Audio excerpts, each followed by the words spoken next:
I've done most of the things in How did you enjoy that little tour of the lab there? Oh, it's great. It's impressive work. Some key science that hopefully should lead to some vaccine advances. Okay, so it's, I was looking at the website for the foundation, and it seems that there are basically two central goals, global health and assistance to low-income minority students. How do these two different objectives coalesce into a common purpose for the foundation? Well, we've got the things that are helping the poorest people, and health, our global health is a big part of that. That's where we have savings, agriculture, sanitation, and then we have the other division that's focused on the U.S., and that's all about great teachers, scholarships, getting online courses.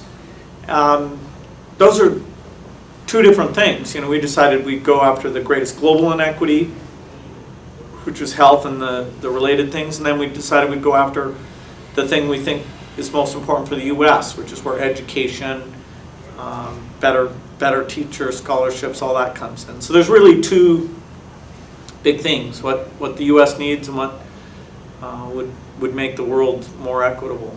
Okay, and there are other organizations out there that do similar type of work. Is there something that differentiates the foundation from other organizations? Does it do something differently? Well, the more people who get involved in these causes, the better.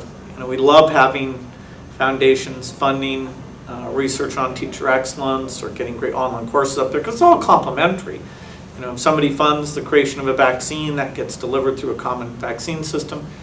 Unfortunately, in global health, the amount of philanthropy is fairly modest. There isn't much. I remember an early malaria grant we gave, which doubled the amount of money being spent on malaria. It's like mind-blowing, because over 1 million children a year die from malaria. So we're encouraging more and more people to get involved. We are fairly unique simply because of the scale of resources that we're putting into it. We're pretty focused as an organization, and so most of the causes that we put on relative to foundations were the biggest funder. Now, relative to governments who fund a lot of the delivery things in health and other areas, we're quite small. So we have to pick where we're the best. Backing scientists, looking at the upfront innovation pieces mostly. Okay, and what's the role of university students in this? What can university students do to sort of advance the organization's goals? Well, universities as a whole are where a lot of the science advances are coming, whether it's understanding medicine or biology or governance or policies. And part of the reason universities are so great at looking at things in new and different ways, it's their diversity, it's the young people, the intelligence. So even just during your studies, there's a lot of ideas that can be looked at, written about, make your professors look good with the new thinking that you bring to these problems.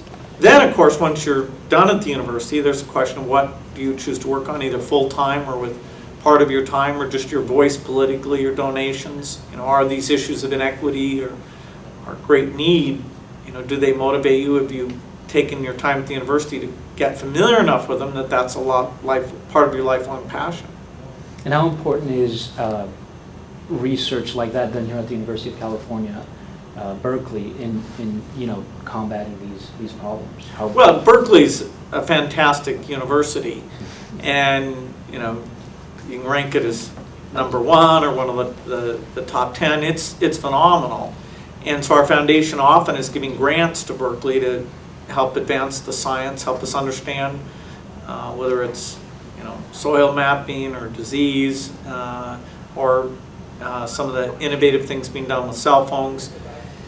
So this is a great university, and it was actually pretty early in recognizing that these global needs, that exposing students to that would directly drive innovation. So Berkeley should feel good.